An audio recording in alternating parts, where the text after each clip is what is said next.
Hello everyone. Have you ever wanna learn how a nonlinear calculation progresses at back end of software? This is Ranjit Verma from Bangalore Technical Center and I have been part of simulation industry for more than 12 years. In this video, I'm not only gonna explain how mathematical calculation progresses, but also gonna share the step-by-step algorithm used for the calculation using stress strain material curve. Now let's think for a moment. What happens when a system is analyzed with two different initial temperature? Let's say this is a system or it's a soft system where top end is fixed and vertically downward we are applying a force. Let's say 3500 Newton force we are applying on the system. And we want to analyze at two different temperature, let's say ambient and at higher temperature. So what kind of result we expect? Initially you might think to change the elastic property of material and analyze the system at higher temperature. But the question is that a right method? Answer is no, because changing elastic property would change the displacement alone, but stress will remain same. Mean you will not see any change in stress. Now let's observe the FEA results which was done for this system. This is the displacement plot for the FEA result, and what we see that at ambient we see less displacement compared to the hot condition. So what we have done here is I have just changed the elastic property of material at higher temperature. So at ambient I was having 200 gigapascal and at higher temperature I have just changed to 120 gigapascal. So why we see this difference in displacement is here at same load displacement at ambient is less compared to higher temperature. Reason is displacement is FL by A, so U is inversely proportional to Young's modulus. So when we have higher Young's modulus, we see less displacement, and when we have low Young's modulus, we see higher displacement, and that's what behavior we see here in this plot. Here is the stress plot for the simulation. What we observe here is stress is exactly same. Again, to remind you, I have just updated the elastic property of material at ambient as well as hot. So what answer we observe is stress remains same irrespective of different material elastic property. Reason is we know that stress is directly proportional to strain, that can be written to stress is directly equal to Young's modulus into strain, and strain can be written to delta L by L, and again delta L can be written to FL by A. So now these parameters gets cancelled and it remains force by area. So for linear static analysis, stress is independent of material property and depends only on geometrical property. Thus, stress remains same for both the analysis with same load. Now, I want you to tell me if we change the Young's modulus, Poisson's ratio at higher temperature, like in general it should update, it should go little high, maybe 0.32, then what would happen? Will the stress change? I will leave this question for you to analyze and find it out. Now we have observed that using linear elastic property is not a correct method. So next question is, what is the correct method to simulate such problems and mark the clear difference in result when analyzed in ambient or in higher temperature? Answer is use stress strain curve for your analysis. For our understanding, let's study a typical stress strain curve. So this is a stress strain curve for steel material at ambient condition. Here I have tabulated the data till 400 megapascal only, but actual data on this curve is more than 900 megapascal. I have also plotted the stress strain curve of same material at higher temperature, and here is the tabulated numbers till 145 megapascal only. This is not a complete data, just for our understanding I have given here. If you observe at hot, the stress strain curve shows much lower yield stress, that's 90 megapascal, compared to the yield stress shown at ambient, that's 345 megapascal. Now if you remember, the stress we saw on our system, which was analyzed using elastic material property, was 350 megapascal. Thus we expect a little strain developed with this material, and when same system analyzed with same load used at higher temperature, we expect a lot of strain to be generated onto the system. After doing a curve fitting for this curve, we see a polynomial of higher degree. For the ease, we would assume a simple stress strain curve with second order polynomial for our understanding of mathematical calculation.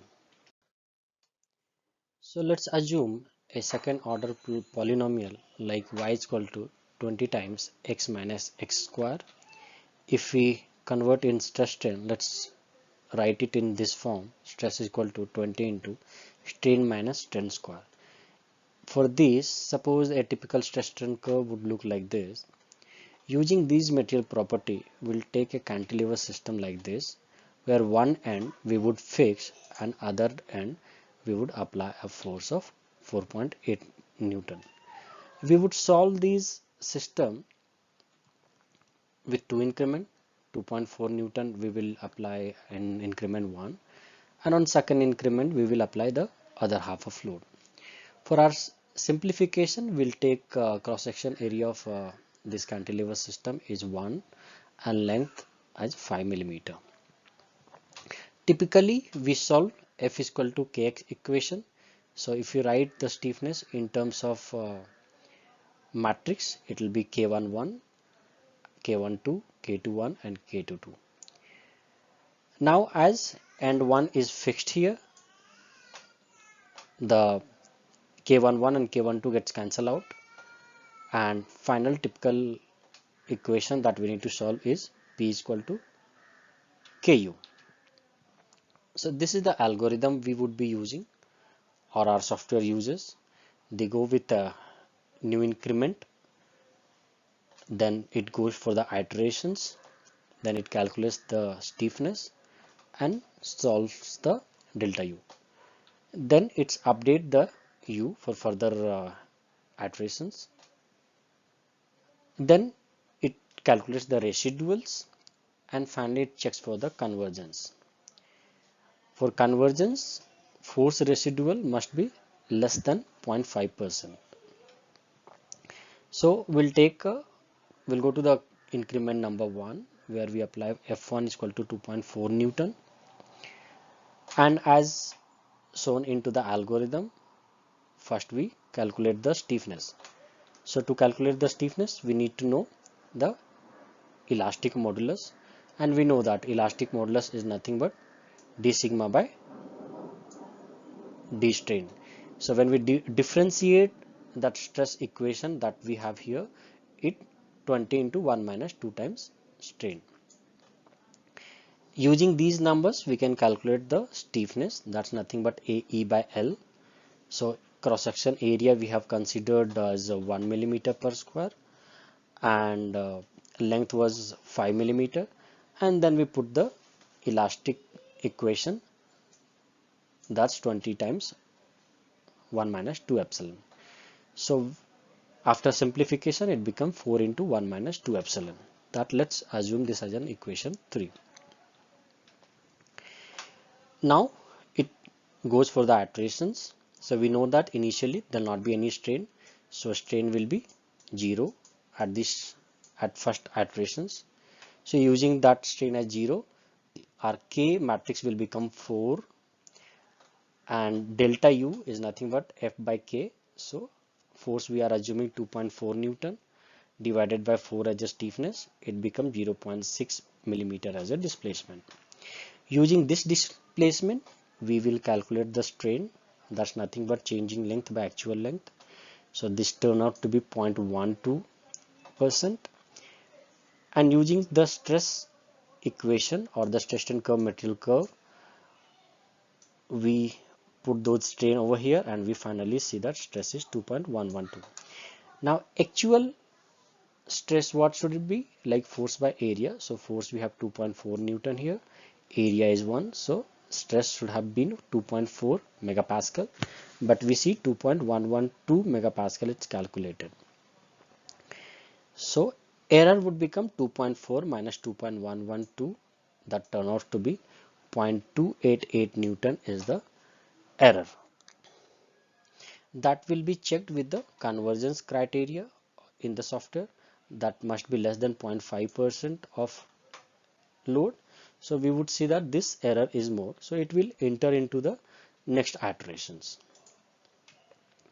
The next iterations we will be seeing that stiffness matrix same, and now this strain is not 0, this strain is nothing but 0.12 which we have calculated, that we will input, and we see that our stiffness which we were calculating before 4, now it has come down to 3.04. so that's why you see that the bulk modulus or tangent modulus is decreasing. Now using these stiffness we will calculate the updated delta. We would see that the error that was 0.288, that was a left out force. Again we will divide by stiffness matrix, and we see the delta U as a 0.095. Now our algorithm says that after you calculate delta U, you need to update U, because we have seen the previous displacement at 0.6 millimeter. This new displacement has to be added to the old displacement, and that will update our displacement. So if you see that our delta U become 0.6 plus 0.095 equal to 0.695. Again we'll calculate the strain using this new delta U. So again changing length by actual length. So actual length is 5 millimeter. Now our strain become 0.139. Now if you observe the length, we are assuming as an initial length, not an instantaneous length.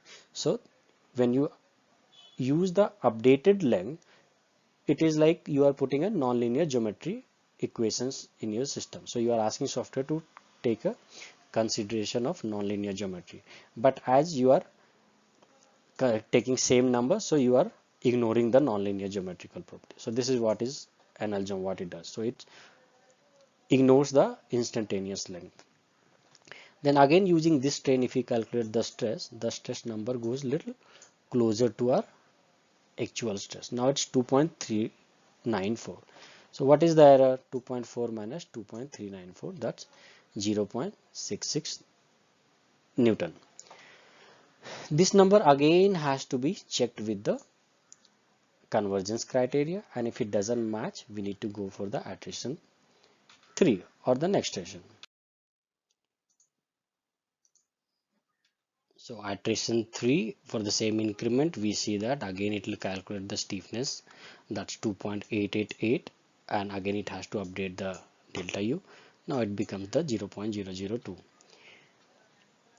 So again it has to update as per the algorithm. If you see that after calculating the delta U, you need to update U, then find the residual. So when you calculate U, that becomes 0.697, and then updated strain is nothing but 0.1394. Using these, we need to calculate stress using the material curve, and finally the error will reduce to 0.001. We will check the convergence criteria whether it matches. If it is matches, your software will accept that it has reached the equilibrium, then it will move for the next increment. So we will move to the increment 2. Now we have error 0.001 Newton, and that has to be added to the new load, that's 2.4 Newton again. So total load it has to solve as 2.401 Newton. Again it will move for the iteration 1. It has to calculate the stiffness, then need to calculate for the displacement, and then has to update the U, and that U become 1.532. Using these 1.532 U, it will calculate for the strain using the actual length, and new strain is 0.3064.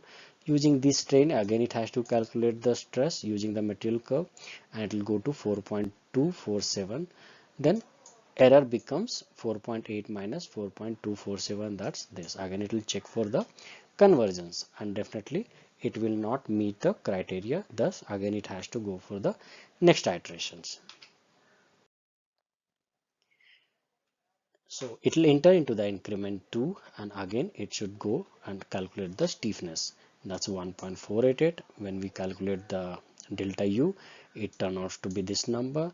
Then again it has to update the delta U, and when it updates it becomes 1.842. Then using this number again it has to calculate the strain, then stress, then error 1.464.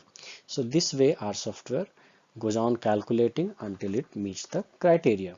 So again I'll repeat the algorithm.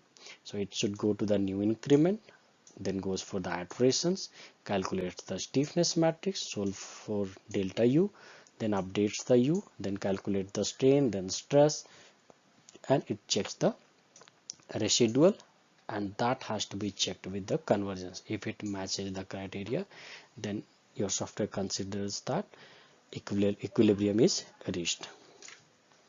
I hope it's clear. So with this theoretical background, we will analyze the simulation result.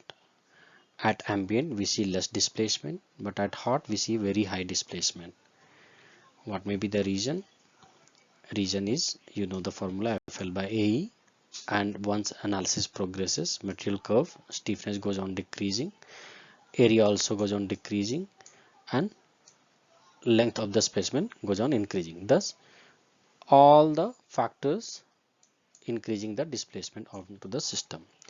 Here is the stress strain output extracted out of this analysis, and we see that once it reaches the 30% load, almost it is reaching to the yield limit of material, then it enters into the plastic zone and it keep on growing the strain over here, and finally it goes to a very high strain 6.066 or more than 600%. Thus we see very high displacement at higher temperature. Now we know that our system has entered into the plastic zone, so there is no point in analyzing the stress. So rather I would go for plastic strain and I will see the peak plots.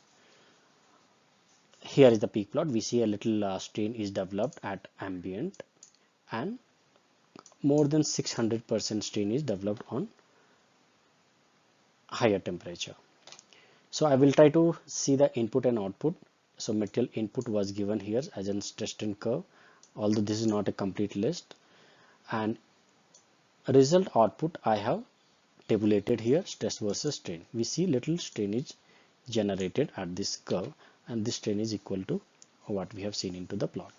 Same way we have done for higher temperature. Here is the material input and here is the stress strain output from the FE result. All these data I have plotted in one curve. So this is the material hardening curve at 20 degree, and this is the material hardening curve at 700 degrees centigrade. On same curve I have plotted the stress and strain output, and here is the simulation output at 20 degree, and this blue square is the simulation result at higher temperature. So what we observe here is the simulation follows the material curve in a manner that we have observed on our mathematical calculation. I hope you find this informative and enjoyed this video. If you find this video really informative, can I ask you to comment out what you like the most in this video? Also, if you have something more to share in this topic, do that in comment section please. Follow the page. The best is yet to come. This is Ranjit Verma signing out. Until we meet again. God bless you.